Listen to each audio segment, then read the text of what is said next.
seng arlo pishi do la nang sengve arlo nang seng arlo pishi do la nang sengve arlo nang kang hon aboy the non thuni seng nang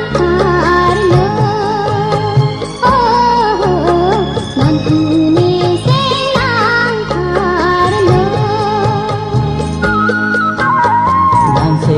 arlo pishi do la nang sengve arlo nang seng arlo pishi do la nang sengve arlo nang ka